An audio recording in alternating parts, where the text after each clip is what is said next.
Digital First Podcast. Shaping the future of informatics education in primary and secondary schools. Hello and welcome to our podcast, Generational Digital Divide. Do we all speak the same language? Today we are exploring how different generations use and understand digital language. With me are my classmates who will present Halliday's language functions. I'm Alexei, Jan, Vitya, Theodor, Svit, Stefan and Priam.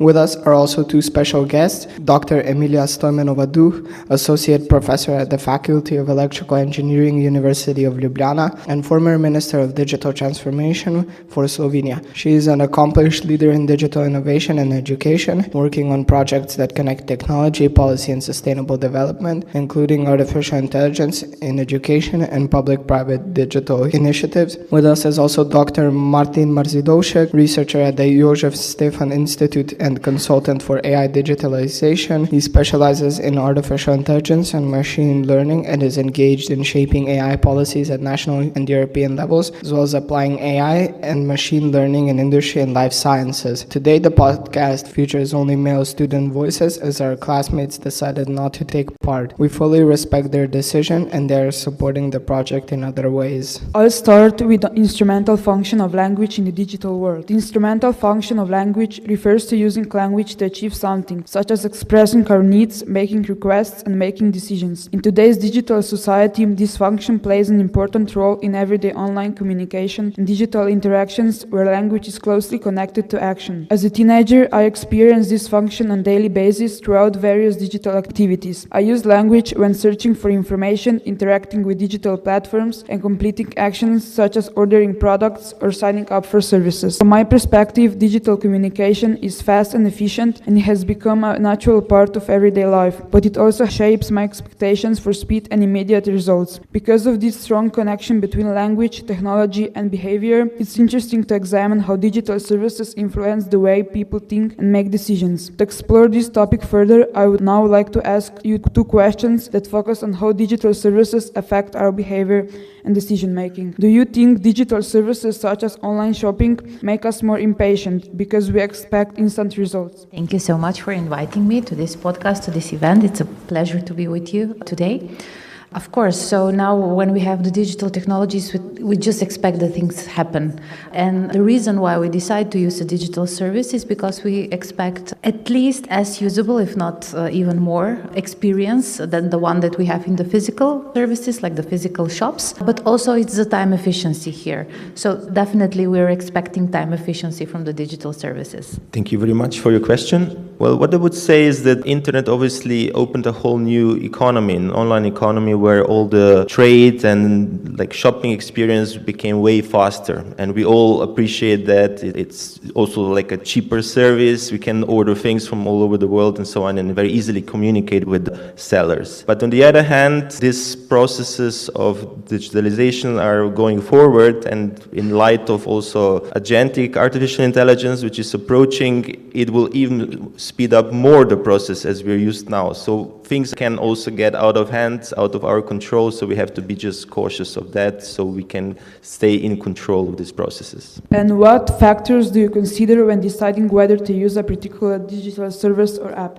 So for me, time efficiency is definitely one of the factors. If I can do the same things faster, then I would definitely go for a digital service. Then the user experience as well. And Martin was also talking about more opportunities that are available there. So, for example, if I can have better options on the internet, then this is it. I will go for the digital. The time efficiency, the more different varieties of the products, for example. So these are the things that I will use. And of course, the user experience and the usability. We all became now accustomed to shop online, but it wasn't always like that. In the early 90s, we were still kind of cautious before kind of sending money over the internet, right? So as Emilija said, it is important that the website looks legit, so that the user experience looks like professional and like well-made, because there is still a lot of scam obviously online. So it is important also to understand who is in charge of this online resource, who is behind it. So I also like to check actually what is the company, where it's from, where it's registered, who are the owners, for instance, if you can find this information easily, which is not always the case. Thank you for your answers. Today I'm going to represent the regulatory function. This function directs the behavior of others in the digital environment. It is represented by platform rules, terms of use, warnings, instructions, and algorithms that influence what we see and how we act online. With language, we influence the behavior of others, setting rules and limits. This function is used to set rules, give instructions, give warnings, and this language tells us what to do and what not to do. For example, rules on social media, they tell us what content is allowed on the platform, warnings and notifications. For example, this content is inappropriate or screen time warnings, instructions in apps and games, like click this for a tutorial or do this, do that, and algorithms. They decide what posts or videos we should see and influence our behavior. It is important because it controls online behavior, influences our choices, and helps keep platforms safe. Now, for our guests, I have two questions. Who do you think has the most control online? It is a great question, thank you. So, who has the most control? In the digital world, it's definitely the people or the companies who develop the applications, who develop the platforms, who, I can also say own the data that they get. Because they are explaining the rules, but these rules are in such a difficult language, not even the digitally skilled people can understand. Just for example, yesterday I received a message from Meta AI that I have violated their terms of reference on Facebook. And I went to see what have I done wrong, because I saw my post, there was nothing against with their terms of reference, but I still don't know why. So it's difficult to understand what I have violated. And it's the platform that decides then. So the most control is definitely the companies that create those applications. On the other side, you have the government, you have the European Commission, who are able to prepare the laws, the regulation, and so on and so on. So they're the ones who decide what should they do for online safety, how the data can be collected, who owns the data, and so on and so on. So they also have a lot of power there. In digital world, it's usually the ones who are the most powerful are the ones who create the things, and we, the users, are the ones with less power. Yeah, thank you as well for this question. Well, the most control obviously have the owners of this platform, and we have to understand that there are commercial platforms where it's like a private person who is behind it, and most often these are big tech companies, in different countries, and behind them there are investors, and investors expect revenue on their investments, which means it's all kind of subjugated to that. So we have to be critical of that commercial platforms are serving a different purpose. It's profit generation. Whereas on the other side, you have public resources or any open source solutions which are in charge of the community, and that obviously has then different interests. But in order to control this, especially what is happening in the market is regulation, and Emilija already explained that this is how we're trying to somehow keep track of what is happening and limiting or setting the rules of how things can go actually on these platforms. Thank you. Are online rules clear and fair to you? So again, it is a difficult question. Are they clear to me? For me, regulation is clear. I know what is expected from the digital platforms not to do. But it's clear to me because I was working with policy, so I know what it means there. I don't think that it's clear to all the users, because this is a very difficult legal language and it shouldn't be like that. And another thing that is not clear is when something changes, you don't even notice that. They may write it somewhere, but it's not very easy to understand what happened. So in my personal opinion, they should be more clear, but most importantly, they should stick to those rules. Because even if the rules are clearly written somewhere, you don't know when these rules apply and when they don't. Yeah, the terms of service are often very complex and long, and I doubt any user is actually reading it when they come up somewhere. You just have to accept their rules, right? So in reality, we users don't really know the exact rules of what the platform owner is setting, but in general, we have the governance, regulatory regimes which are kind of clear to us, or at least the decision makers in each country are making sure that they are in our interest. Thank you. Hello. today I'm going to present the interactional function. We use language to maintain relationships. Digital communication allows constant contact through messages, video calls, emojis, and social networks. But questions arise about the depth of these relationships. With language, we establish and maintain relationships with others. For example, I use the interactional function to keep in contact with my friends over the internet, in group chats, using video calls, voice calls, or text messages, emojis to represent other stuff. But if you don't mind, I've got some questions. For example, what's your opinion on digital communication? Do you think it strengthens or weakens relationships? Yeah, thank you for this interesting question. Well, we have to understand that the form of language and the form of the ways that we communicate is also shaping our worldviews and our understandings and our interactions, obviously. You mentioned different formats that we are using nowadays. You know, since for instance, when TikTok arrived, before that we were not used to very short videos, you know, and then even YouTube introduced this because this became kind of a popular way of communication. But what I'm going after is that these platforms are changing also the ways we communicate, and there, for instance, it's a clear trend that all this messaging and content is getting shorter and shorter, which is also influencing also our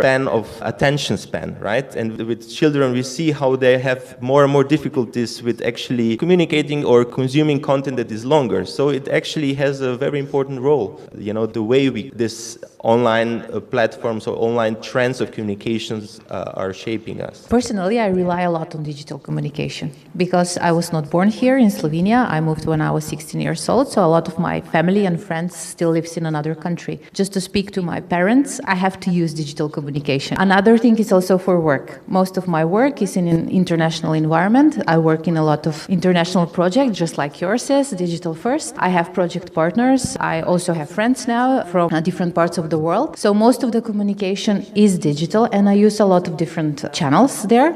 So I think it's the world we live in. We cannot survive without digital communication. But what I'm really careful is about the safety and security of these channels that I'm using. And do you think your use of digital communication differs from mine or the entirety of our generation? Yeah, for sure. As I was mentioning before, like we were maybe used to, before email, people were sending obviously mail via ordinary delivery, which took way longer. You had more time to think. Then email arrived, then instant messaging, and now it's also like not even using language anymore, but just using like sending like video messages, for instance. So absolutely, the way you were brought up, the way you were educated, you know, the social context where you were brought up definitely defines your communication preferences, and we can see that the new generations today are communicating differently as we do. Yes, it is different, just like Martin said, but it's also different how our parents communicated, and this is just a reflection of the way a generation communicates in the physical world that reflects in the digital world as well. So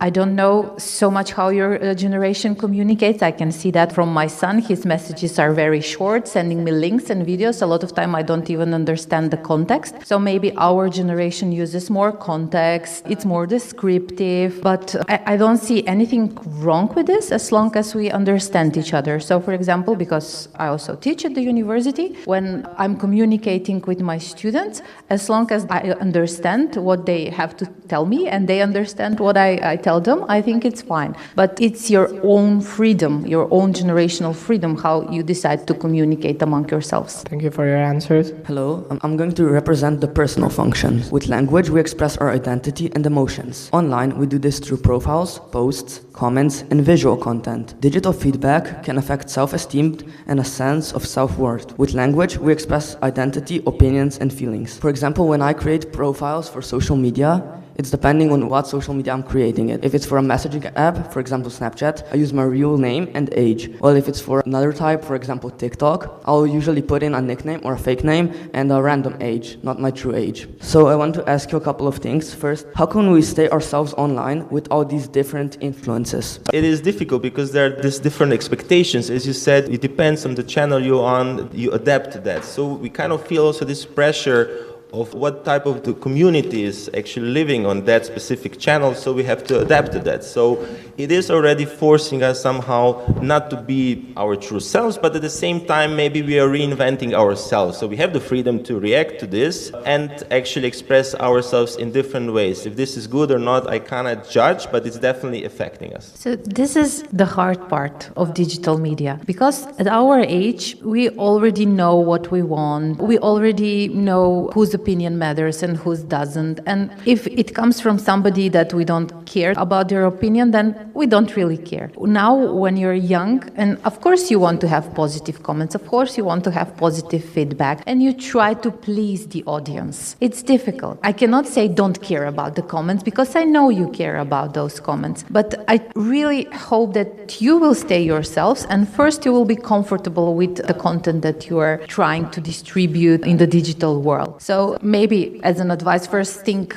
where you want to be present. Maybe it's not necessary to be present everywhere. What kind of audience you want to communicate with, again. Even though I know it's good to have positive feedback, but trust me, you will be more comfortable if you're true to yourself also on digital media. If you don't do what you wouldn't do in the offline world, also you don't do or you don't express opinions on that in the online world. How different is your digital identity compared to your real identity? Okay, I'm not that present on social media, but okay, for instance, LinkedIn is like a very professional platform, which kind of, it is representing what I do in my professional life. So I guess that is pretty true to what I'm doing. Whereas maybe on social media, for instance, Instagram or something, what I still use, you're obviously presenting yourself in different aspects. And very often you see that people are trying to present themselves or their lives or what they do in way more nicer or optimistic ways, because you're trying to impress, you're trying to get likes or whatever your incentive is. So I'm trying to be true to myself, but of course I'm also idealizing to a certain extent. I completely agree. So I'm more present on different social media. I also use LinkedIn a lot because it's important for my work, but I use other social media like still X, I don't know why, but still Instagram, Facebook, and I try to be the same. But as Martin said, I will never post a photo when I'm at home in my trainers and looking bad or feeling bad. You usually post pictures on Instagram when you think you look nice. But when it comes to opinions, I would never say or share content that I don't agree with. Or if I share, I will say I don't agree with this. So when it comes to values, to opinions, then I'm true to myself. And when it comes to physical appearance, and I hate this, it's not good, I usually try to post the best of me. Thank you. Hi. Halliday's heuristic function is related to learning and exploring. Nowadays, information is accessible much faster and easier through the use of search engines, online databases, and interactive technologies, allowing each and every one of us to post questions and receive immediate responses. This is extremely consequential for learning and different sorts of research. I, for one, use it for taking notes, making summaries, and explaining otherwise difficult concepts that would take longer for me to comprehend. The one main problem regarding this is the reliability of information found in such ways. This got me wondering, how do you check information obtained through these sources? So it really depends what are you using. So if you were referring to generative AI, again, it really depends. So if I Google something and it's from, for example, a journal that I trust, a trusted publisher, then I know that it was edited by an editor, that it was checked by reviewers, then for me they're relevant. If it's, for example, some general media, then I check. Again, I take a look at the reputation of that journal or media outlet or whatever. I try and check. If I'm using generative AI, I use it only for areas which are familiar to me, or where I know that I can find information. So, for example, if I'm looking for information about some regulation or, I don't know, about some law, that I know that I can go to the webpage of the European Commission, and then if I read the document, I can know that if this is true or not. So this is a lot also part of the project, the computer literacy, the AI literacy that I take into account in this. Yes, the reliability of sources is extremely important online. And already before the emergence of generative AI, we had to really make sure that we understand what the quality of the source is. So if you think about the hierarchy of the quality of the sources. We can start from the top of like peer-reviewed scientific journals where you know that there's like a whole group of scientists reading this article, making sure the information is right, that this is up to the highest standards, and only in that case it is being published. Then you can obviously rely mostly that this is like something you can trust. But then once you go down, you can obviously rely on that the institution that published this information is of credibility. So any governmental,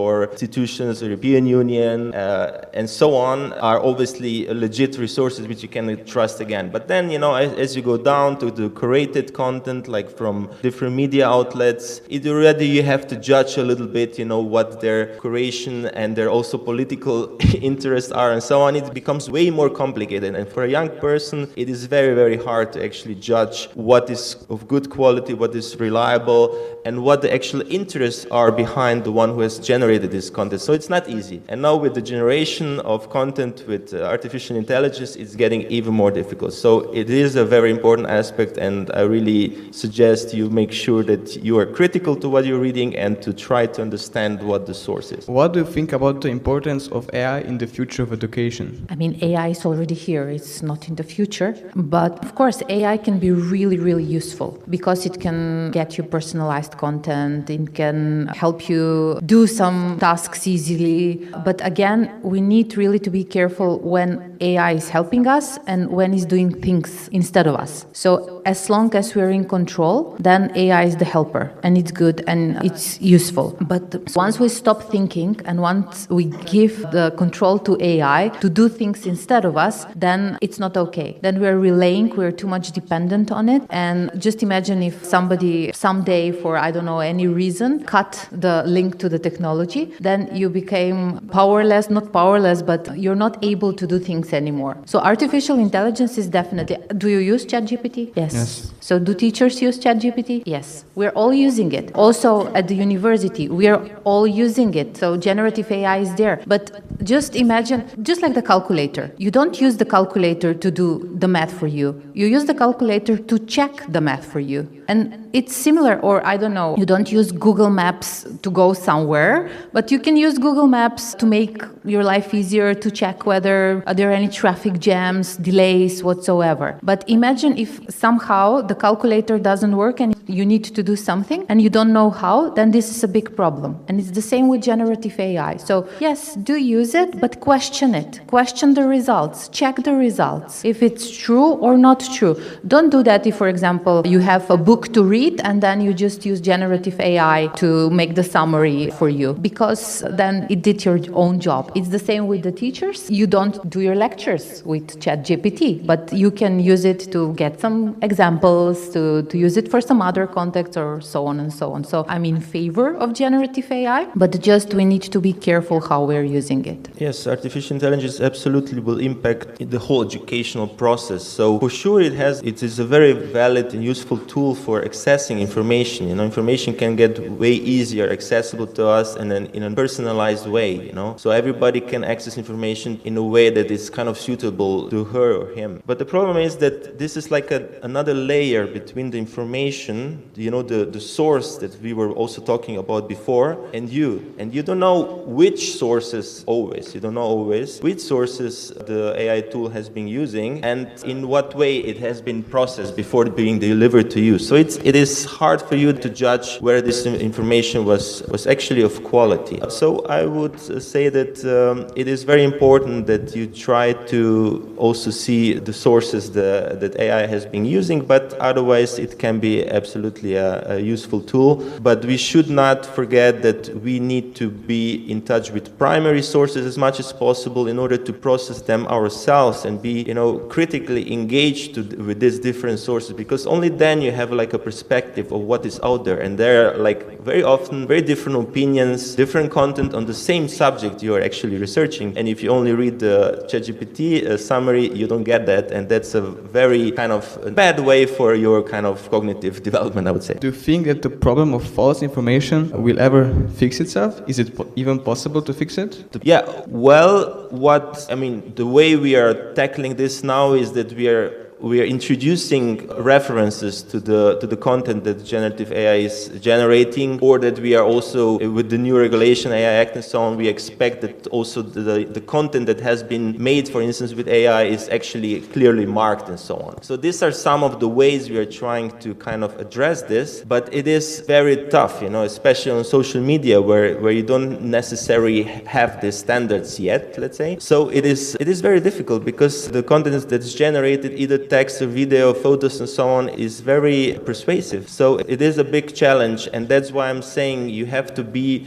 in touch with primary sources. You have to understand that there are like people who are producing this content, they have very different intentions, and only then you can become kind of a critical consumer of content online, and that's very important for your kind of development. So now we are giving you advices that are very difficult to follow, because check the primary reference source and so on and so on. But in our daily life, we don't have most of the time for that. We want some information really fast and we want to move forward. If you remember the previous question, it was who has the most power, and Martin already said that a lot of times it's some commercial interest of that, and it is in interest of both the ones that are in power, like the companies, but also we were mentioning governments, so politicians and so on, who want to influence on the society, who want to influence on the people. So it's in their interest that sometimes they give false information as well. And if they have the power, if they build algorithms, if they have the data, then it's very difficult for us as users to do anything against them. Even when, for example, we try to put some regulation, then there are different lobbies who are trying to get rid of that regulation. And can we fix that? I don't think we can eliminate that, but I think we should fight as a society to make sure that we also have the right to write information. So I'm not that positive that we can fix that, but I think we should not stop fighting for that. Thank you. Now I'm going to present the imaginative function, which is a function we use to create stories, games, virtual worlds, and digital art and other creative experiments. So my questions are, what is your opinion on using AI to create different arts, music, animation, stories, or videos? So first I would like to invite you to study at the Faculty of Electrical Engineering, because we do a lot of that, what you just mentioned. Just as we were talking earlier, AI is a tool. So why not use the tool? Because it's already there. If the ideas come from your side, why not use them? So I'm in favor of using AI. Of course, you will need to think about the rights. So who was the author, to consider that as well. But it's nothing different with generated text. So if generated art or generated text, it's the same. If you acknowledge that you're using a technology like artificial intelligence, then it's nothing wrong with that. This is the imaginary function is actually something that is kind of interesting to me. And I was involved a little bit in computational creativity, which is an aspect, let's say, of computational science or computer science, or rather AI, where they try to kind of replicate creative processes that humans do, right, with computers. But at the beginning, you saw that everybody was crazy about just generating different kinds of art and text and so on. And then they very quickly realized that, you just pile up this content, and maybe it looks nice, and it was even sold for millions of dollars. For instance, some artwork that was generated by AI. But very soon they kind of understand that this has in society not much value, because what is the difference between art that is generated by a human being and a computer is the intent behind it. And a computer don't has an intent. It can be hard coded, but it's not a true genuine intent as an artist has. So what is the trend now, and where we likely go is that, as Emilia already mentioned, AI will only be kind of a tool, an assistance in the creative process, in the imaginary process that kind of expands your imagination. And that's great, but you should not rely only on the tool itself. It is you who is the one who gives the intent, the value to the actual, any content that you generate. And that's the beautiful part of it. So the humans have to stay in control. What are your thoughts on spending your time creating virtual worlds and video games? What are my thoughts on creating virtual worlds? Yeah, as maybe you remember what Facebook and today's Meta actually invested in this field. They even renamed their company from Facebook to Meta because they're trying to build the metaverse. So there were huge expectations about the virtual worlds. Just is an interesting fact. And the traction kind of stopped. But we are still kind of supporting this. Also in European Union, I see there's still a lot of investments in virtual worlds and so on. And it is an interesting thing because obviously it is another dimension we're generating where we can kind of, test different forms of life and our expression and creativity. So I have nothing against it. It's nice. But at the same time, we can see with the overusage of mobile phones and so on, especially with the youth already, what we can see is that we are kind of also losing on the genuine real world relationship between people. So I think this is something that more and more people are kind of appreciating in the sense that they are trying to get their lives and their real world interactions back, and maybe the virtual worlds are maybe pushing us a bit away from that, but that's just a negative aspect of it. Otherwise, it's cool. I think virtual worlds are with us since forever. So I'm a huge fan of science fiction, and maybe in the past it was more about the stories, about the books. There are a lot of books, and in the books it's all about virtual worlds. So something that is imaginary, that is not here. And now we have a technology, and this technology enables us also to create these virtual worlds in a different mode, in the digital mode. So we're just using the technology to continue with what we were doing since forever. But as Martin was mentioning, the problem here now appears because it's so attractive, because you cannot get lost in a book and stop living your physical life. And this can happen in the digital world. You can become addicted, and then you forget about your friends and you forget about your family and everything around. So as long as you have your own physical world, you can also live part of the life in these virtual worlds as well. It is good a lot of times for our imagination, for our creativity as well. So I see these virtual worlds just as reading a book that you really like. Do you think that technology helps with creativity or limits it? I touched upon this already before. I definitely think it can support it, it can inspire us with the creation, so that's for sure great. But the problem is if people just take it as an end tool,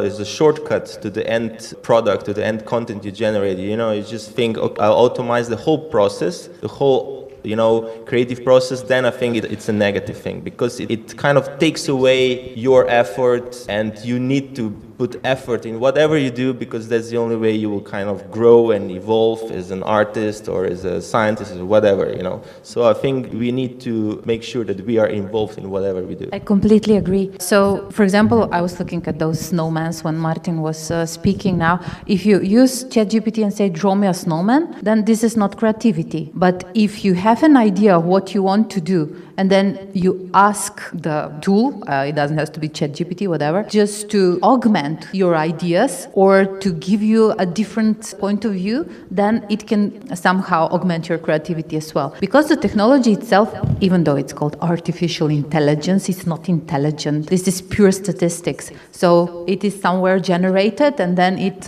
just uses some mathematical functions and then gives you those ideas. It's not like imagining things on its own or being smart on its own. So if you use it as a tool, it can help you with the creativity as well, just as with other things. But it will not be the one that will be creative as such. Thank you. I'll represent the last function, which is the informative function. It is used to share facts and information. We see it in the news and on social media. That is why I think that the informative function of language is important today, as we, and I mean myself and I think everyone here, uses it every day. But not all information is true, so we should be careful. I believe people should check information before sharing it. As all my classmates, I also have two questions. Do you think it is harder today to tell the truth from lies than in the past? If yes, why?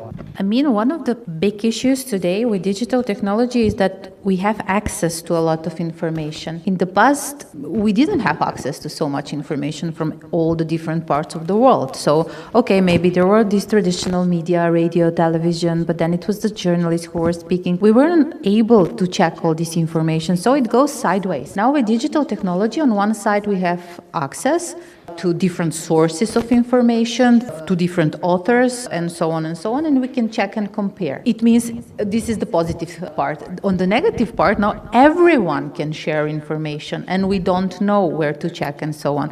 And we were already speaking a little bit about that. For example, if you have information on your school webpage, probably you can trust that information. Or for example, if you're looking for additional sources on the school subject that is on Arnes, for example, so you don't need to question that information that much. But if it's on Facebook, social media, on a forum, then it's different. So again, it really depends on the source and on the author. If there is information we were speaking about using real names and not real names, somebody with a real name, so for me, the credibility is a bit higher, because if you are expressing yourself, sharing information with a real name, at least I expect that you checked the source of that information. So it really depends of where do you get the information from. Yeah, it's definitely harder, in my opinion, at least it's harder to identify credible information today, because we are like already before the emergence of generative AI, there was already like a flood of information being generated online, right? But now with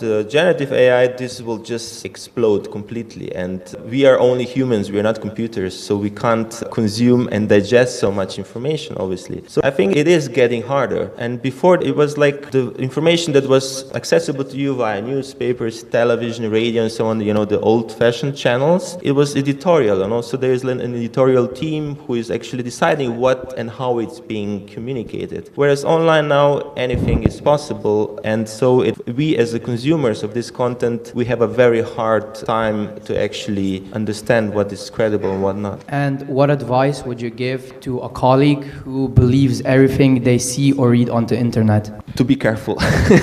In short, to be careful and critical. It is where there are people who want you to believe something, maybe you don't want to believe, maybe they want to sell you something, maybe they want to convince you in some political agenda, in some political views and so on, to serve their interests, if just to give you some examples. So you definitely have to be critical and find your own kind of spine, your own standing on what you actually, you know, are interested in, what your values are. You have to have very strong values. You have to, you know, kind of grow as a person to actually know what is good and what is not right, for instance. And that's the only way to somehow judge on the content you actually come in touch with. So the good thing with the physical world is that we have our bubbles, and in our bubbles usually we have people with similar opinions, with similar values, morals, and so on and so on. And what the platforms are doing, they're using the algorithms to create bubbles as well. So our circle usually gets access to similar information. I don't want to give any advices because I even don't know how to respond to your question.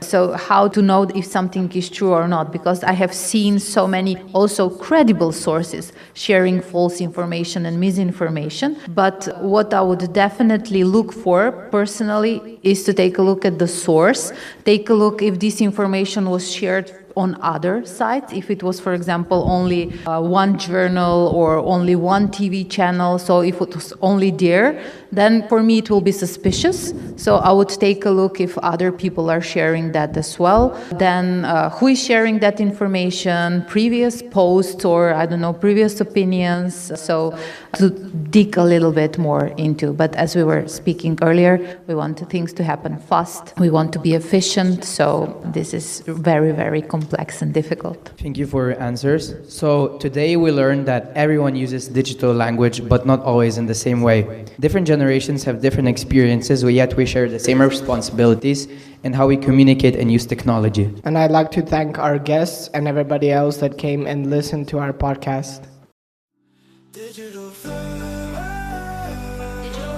Podcast, shaping the future of informatics education in primary and secondary schools.